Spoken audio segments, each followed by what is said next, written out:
It's just Michael live on the internet now. Come on, Instagram.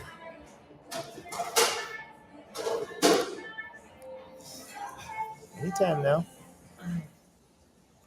There we go.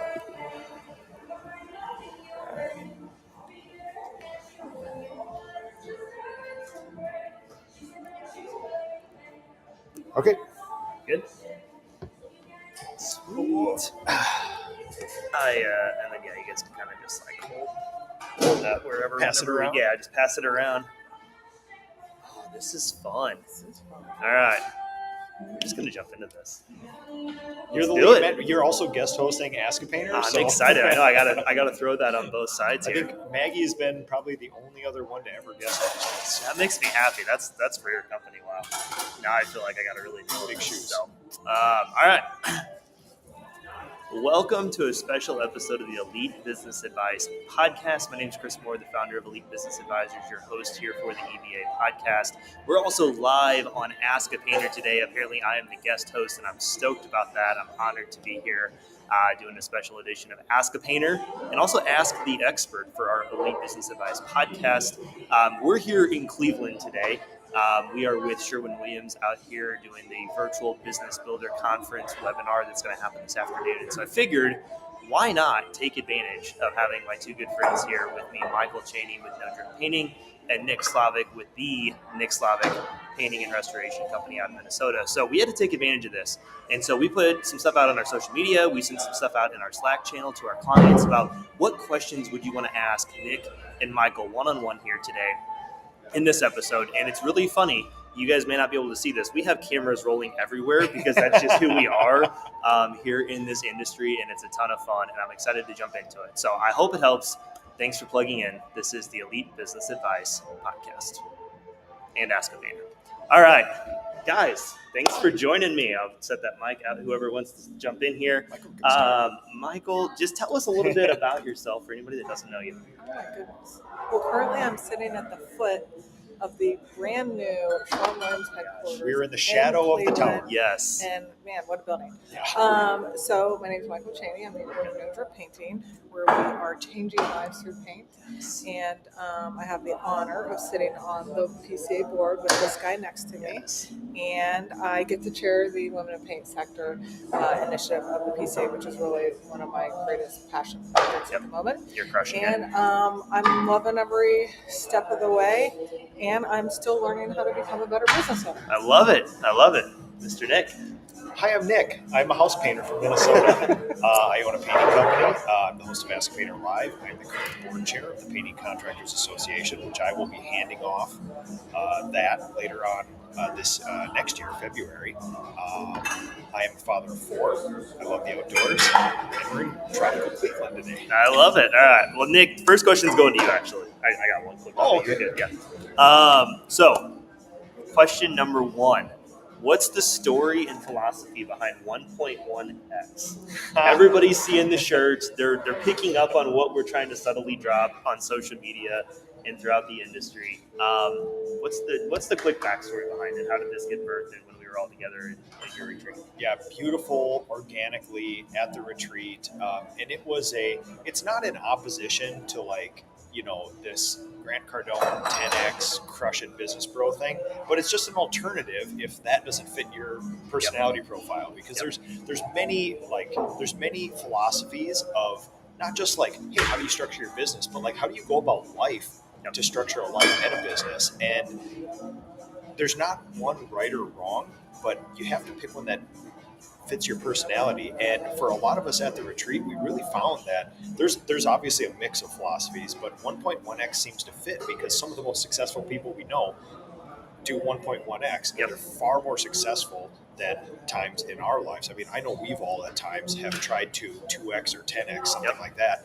And there's times in your professional career where you have to do that. It's necessary, but you can't live a life like that, at least with my personality. So yeah, it's more do a little bit, be intentional. You will always underestimate what you can get done in a year, but you will overestimate what you can get done in a week. That's sort of the philosophy. I love it. I love it. So, Michal, I'm going to throw this one over to you.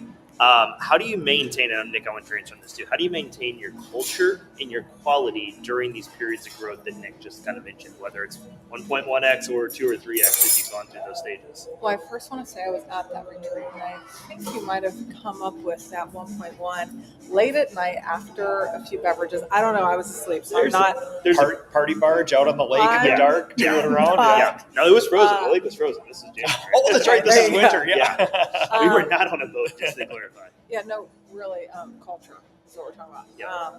So I will tell you, like, as I grow my business, I am now super invested in culture because I know that this thing can't get to the next level without a solid culture.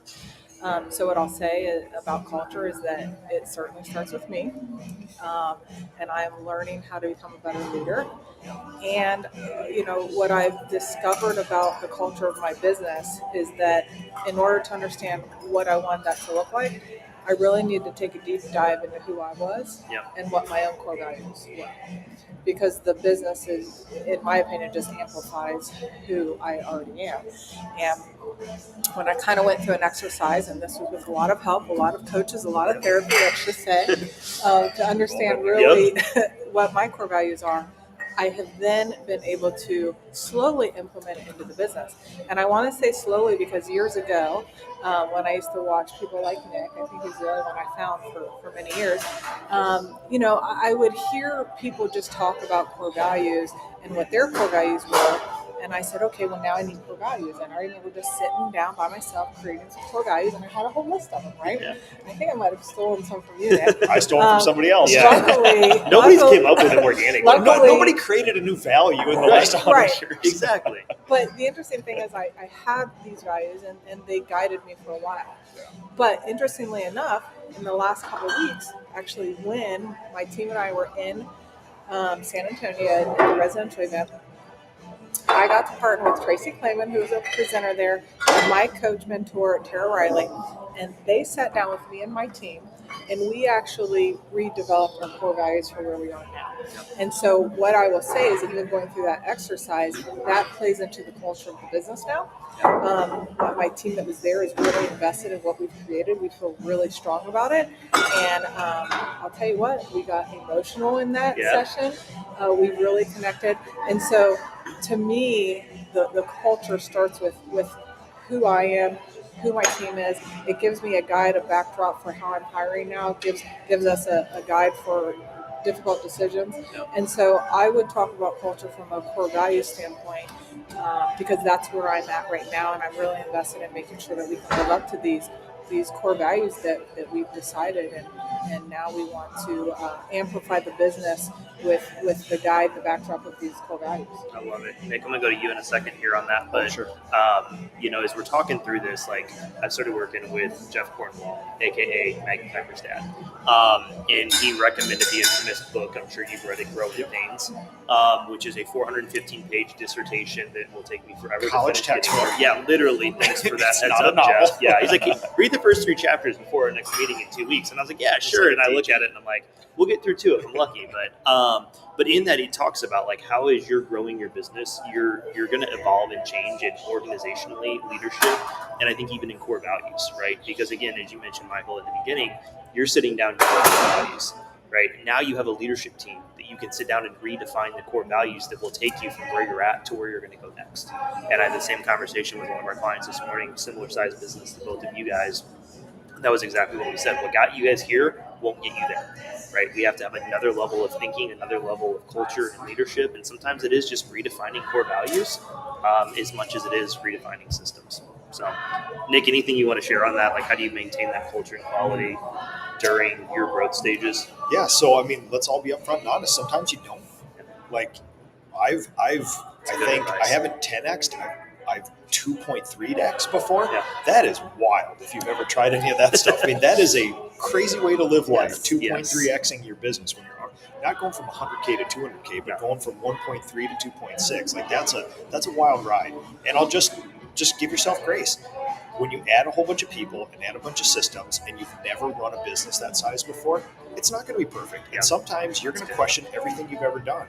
And as far as culture goes, culture is sort of like the through line, the purpose of your company that will get you through it all. But you have to be careful that, as business owners, we like to make our poster of our core values and tell people what our culture is. But that's what you say it is. There's a lot of people that will challenge you and say, what if I asked all your people? What would they say your culture is? And for our business, our culture is, outside of the core values, it's standard and empathy. And culture is the way you treat other humans. And I realize that outside of, gain and maintain trust, produce, disciplining, all these core values, there's standards and there's empathy.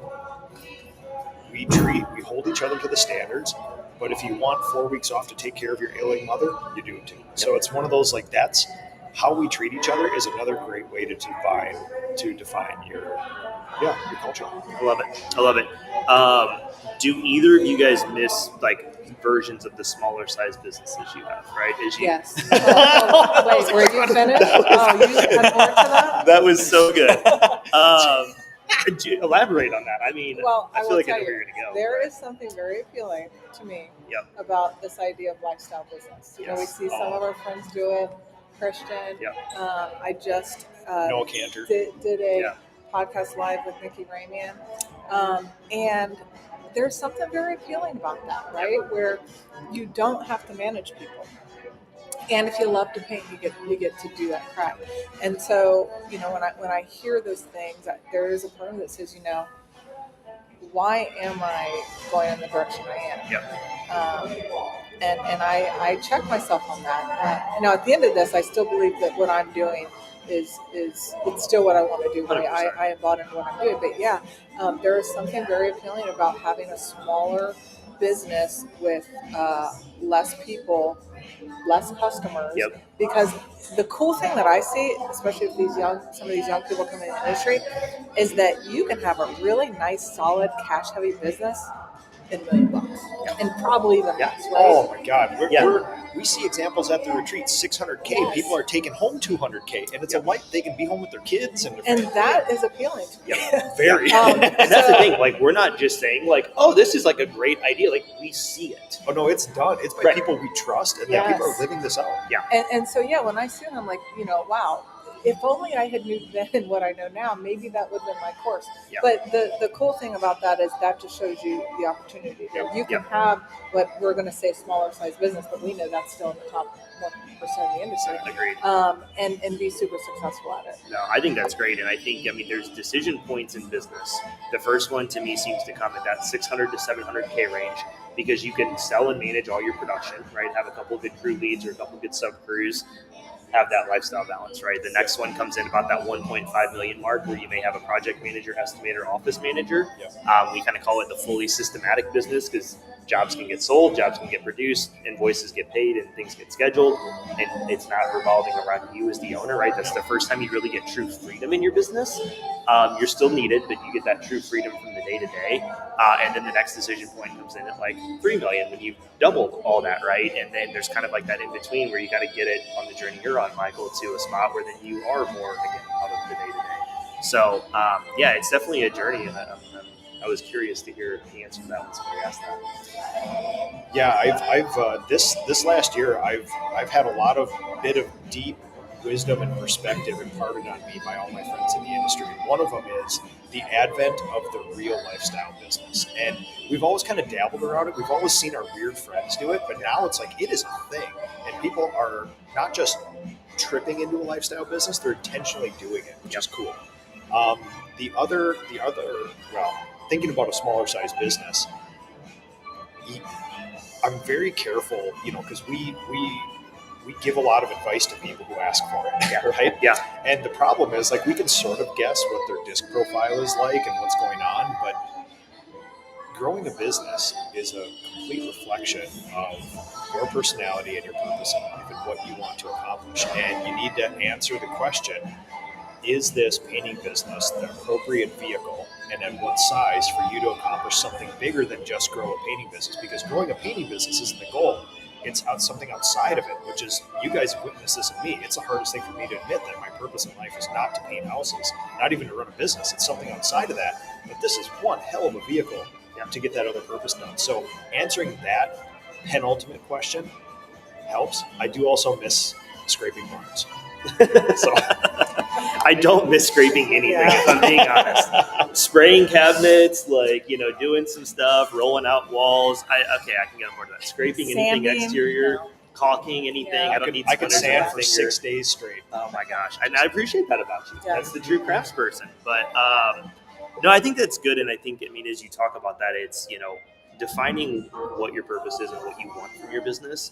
And again, what role does your business play in your life or your bigger financial picture, right? I know we talked at the retreat, Nick. I know you have some real estate and different things too that you use the profits from the painting company to reinvest and build a bigger kind of Diversified portfolio. exactly, right? And so for you, it's you view your painting business as that vehicle, not the end all purpose. And I know you and I've had some conversations about that on the personal And it all ends up being a passion Right. then, It does. and the whole thing, not just one little, I like priming this. It's no, I like my painting business. I like Ask a Painter. I like the real estate. I like the PCA. I like doing all, it's all together. Then it becomes a soup of passion. Yep, exactly. So, Michael, I want you to elaborate a little bit kind of on this journey that you've been on the last year and a half since we've gotten to know each other. You stepped into the sales manager role, really defined that position, hired that position out with Dan.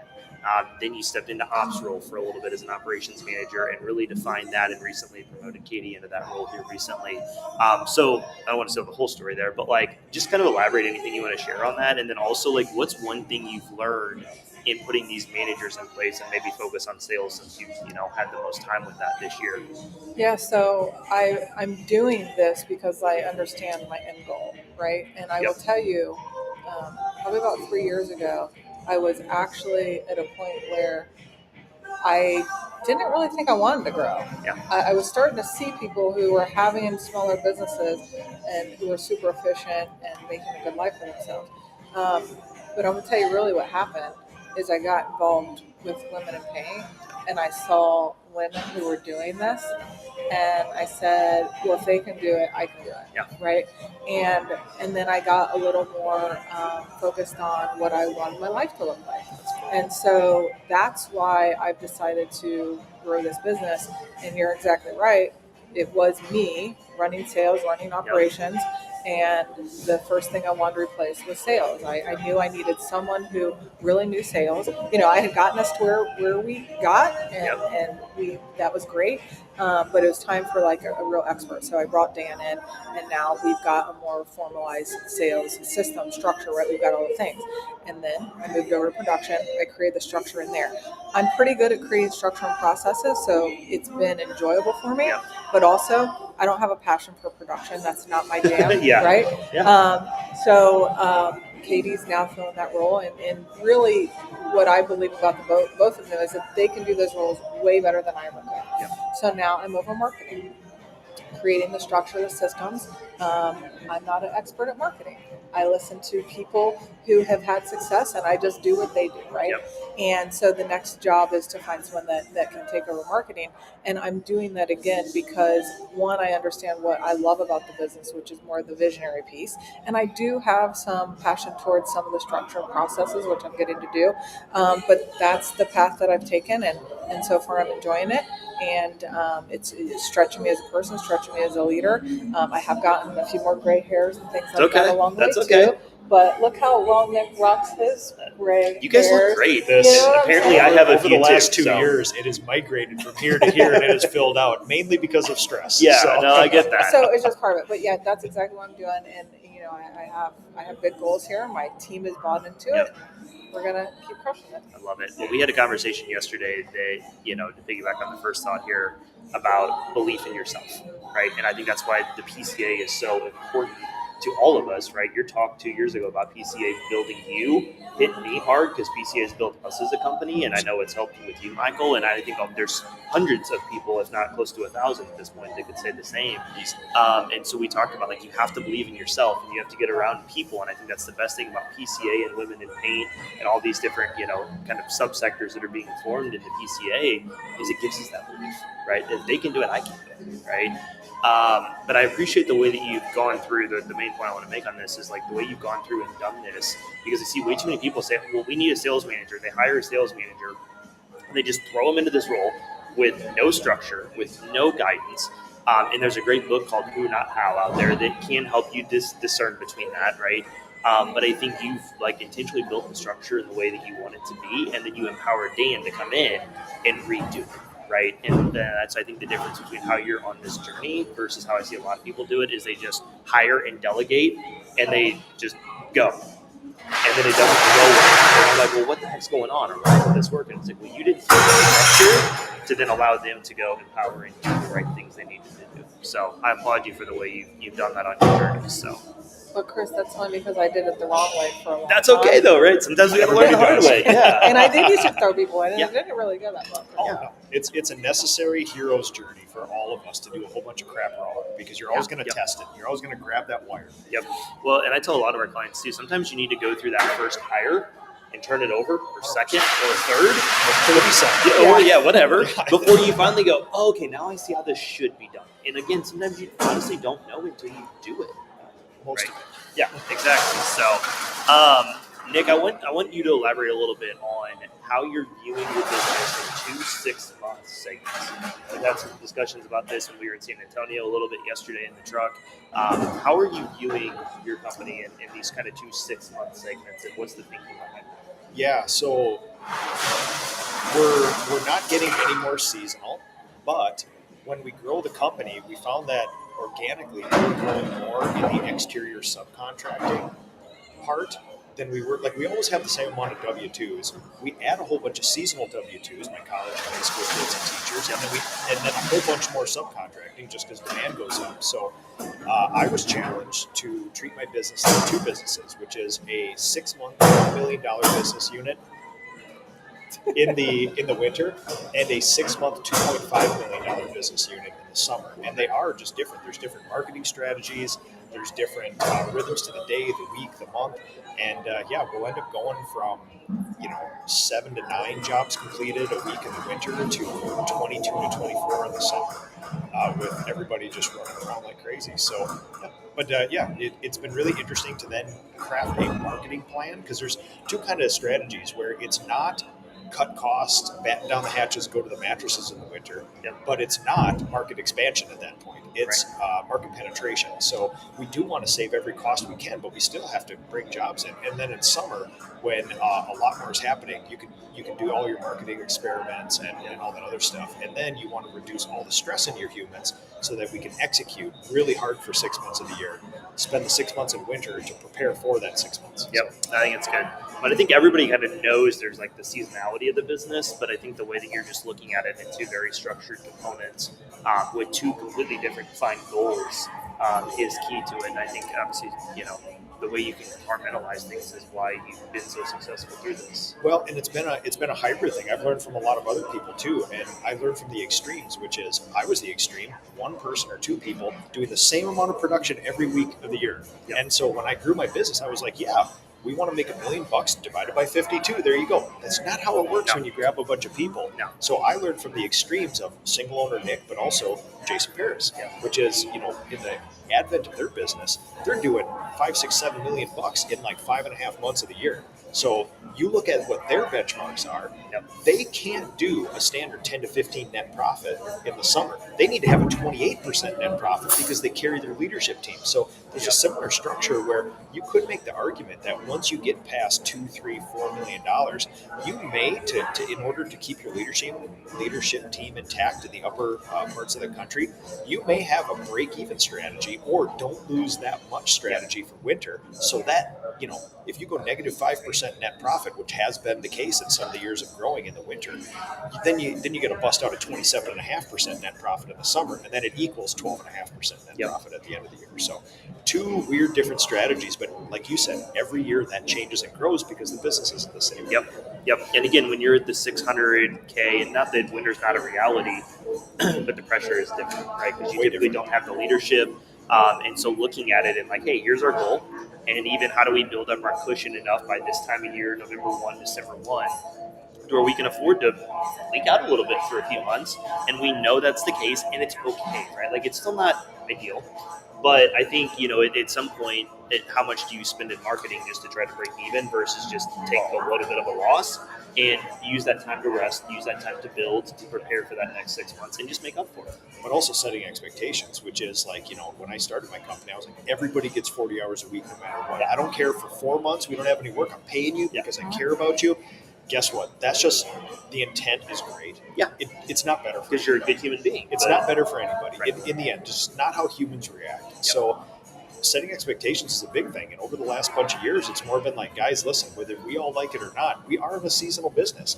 Now, we may only be 60-40 summer, but there's not 1 week where I don't update every single human in my company by saying, it would behoove of you to get as many hours in at this time of the year. I'm not laying you off. You may only go down to 37 and a half hours a week in December and January. But either way, when you ask for as many hours as you want in June, you can work 110 hours a week. It doesn't matter. If you ask for 80 hours a week in December, it might be a little harder, but setting that expectation is a good thing, and that's okay to do. Yep. When I think having the emotional expectation for yourself financially with that, again, a lot of people say like, oh my gosh, we can't lose money in the wintertime. And it's like, yeah, again, not ideal, but okay if it's part of your plan and strategy, right? If you're really just ballooning up and crushing it in that other 6 month stretch, it's okay to be part of the strategy. And some people just see the negative and they freak out. And they're like, oh my gosh, this is terrible. And they start laying people off and cutting everything. It's like, okay, hold on. It's part of it if you're financially positioned to weather it. And so I think having the expectations with your team, but also having the emotional expectations with yourself about what is your business strategy. And I think that's where a lot of people fall short. They don't have a business strategy. They don't have a plan in place. This gets into a tough financial area because the average paint business lasts 18 months. And the problem is, in order to see if you're actually good at this, you need 24 months. You need 2 of those cycles because let's say you build your team, get some people, and you lose some money in winter, but then you break even or even maybe go backwards in the summer a little bit. But you say, oh, the spark's here, our processes are there, we just need 1 more year. You have to have the financial and emotional wherewithal to take it through 1 more winter where you already start in a hole. You probably dip into your own personal finances or LOC, and then you go again. But I would make the argument that in 4 seasonal cycles, winter, summer, if you're not seeing that break even 28% net profit sort of pattern, that you need to change, the pattern need to change, the strategy needs to change. But you can't go more than 24 months, but most businesses don't even get the chance. Right. That's a good point. Michael, I'll let you answer first on this one. How do you guys navigate that in wintertime? Do you kind of reduce down everybody's hours a little bit if you need to? Do you lay people off directly? Because that's a question we get a lot. Somebody asks, is like, how do you guys navigate that? As you mentioned, from 40 to 37, do you take that approach more so, or do you just say, no, we need to cut 1 person? I want to hear what you have to say. Yeah, well, this is the advantage, I think, of having an employee sub-model. Yep, okay. A hybrid. Now, as we grow, I do think for us and our goals, we need to grow with employees. So over the next couple of years, we're going to be having more employee painters, and then really probably just bring subs on during the exterior season when needed.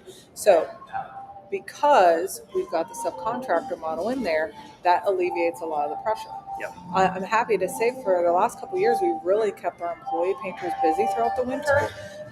So that's a huge win because I can't tell you how many times we painted my mom's house or office walls to clean the shop. Yeah. I mean, that shop is clean in the winter. There's 28 coats of paint on those walls. Every sprayer has not 1 drop of paint on it. But no, I mean, you do what you have to do. But now we're fortunate enough where we can plan, we can save money, just like Nick was talking about.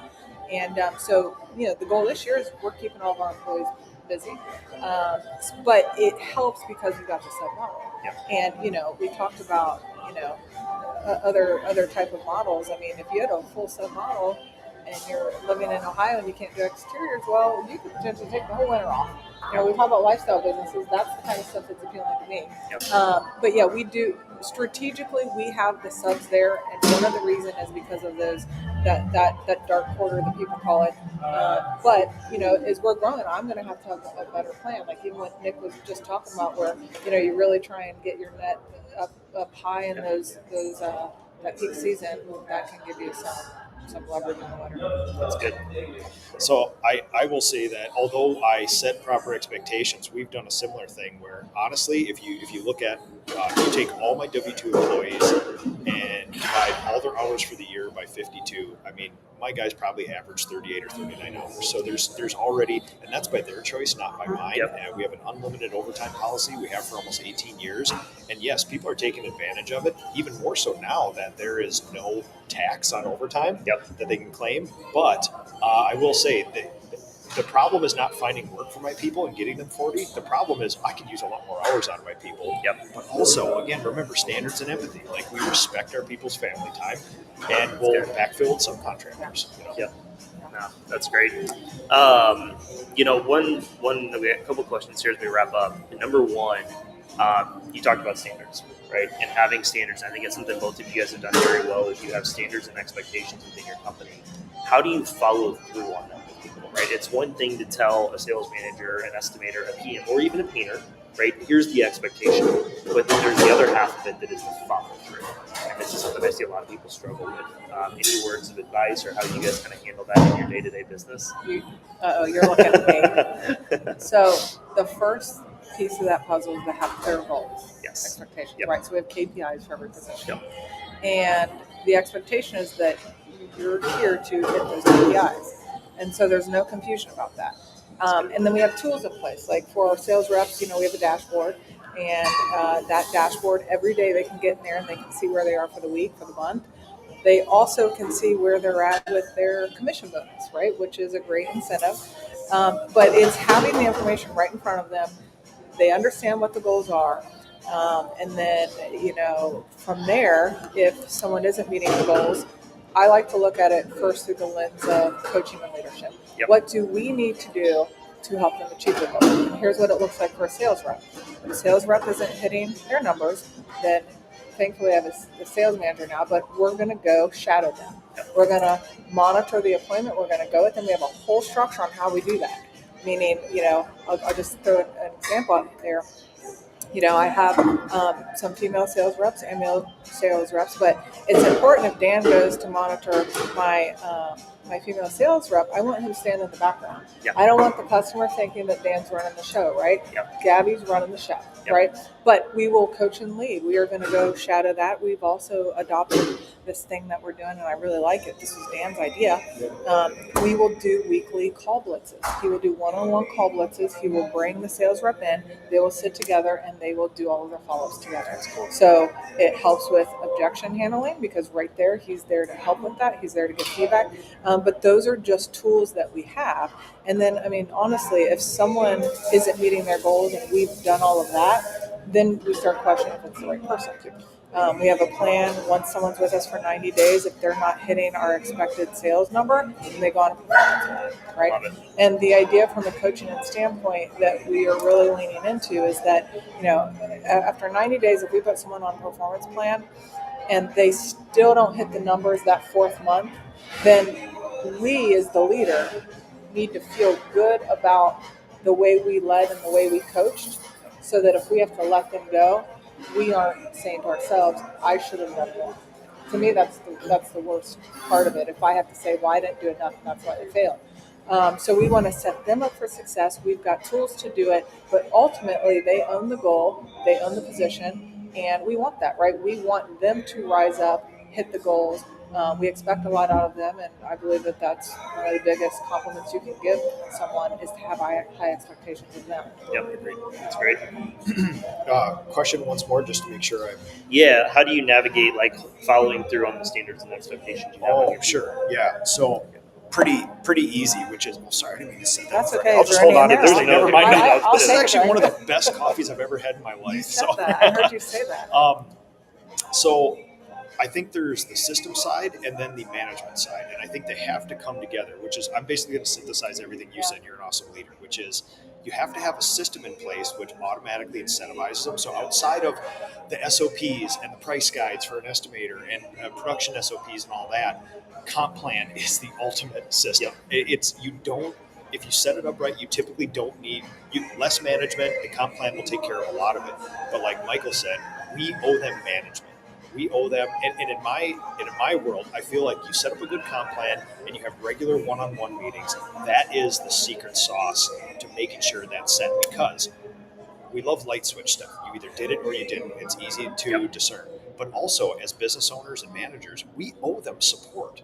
And I think this is, I'm trying to come up with a topic for my PCA talk, and I literally think when I look at the industry, I think the problem that we've all experienced in business is great technicians, great leaders, complete dearth of management. Like there's not one-on-one meetings, office hours, like all that boring stuff that visionaries hate to do. Our industry is bereft of it. Yep. And I saw it in my own business. So it's that one-on-one meeting interval where you listen, you ask questions, you support, things like that. And that is the other side to the comp plan. And I believe that secret sauce is those two things together.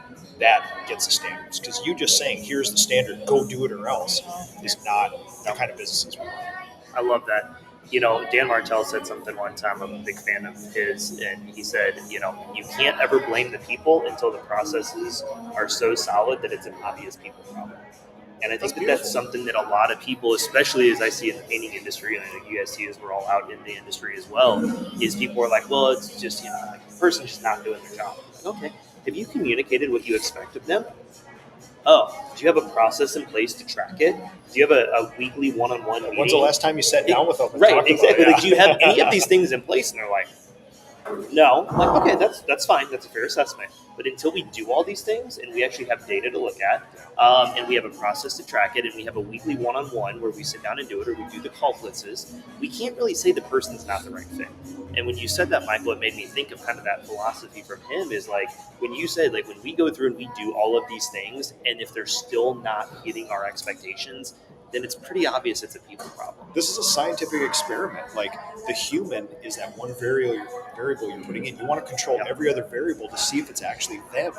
That's the stimuli that changes the outcome of the experiment. Yep. And that's exactly it. So I think we have to make sure our processes are set to where then we can properly evaluate the people, but beyond that. So, well, guys, this has been fun. We could do this all day, honestly, but we do have to get going. We're going to do this again. Yeah, we're going to do this, right? Sure. And so, this is just like our practice. Like, we're getting ready for today. We'll just tell Dan, like, we don't even need to do another run boy, through. I'm spent now. I'm all out of answers. Yeah, we'll have to go get some more coffee, I guess. I didn't ask any of the questions I know that are coming later today, but I know we've got some exciting events coming up this afternoon for everybody on Ask a Painter Live. We have our virtual business builder conference with Sherwin-Williams. Link in the show notes. I was going to say, I'm sure you got a link somewhere. If not, it's all over all of our social medias from the last few days.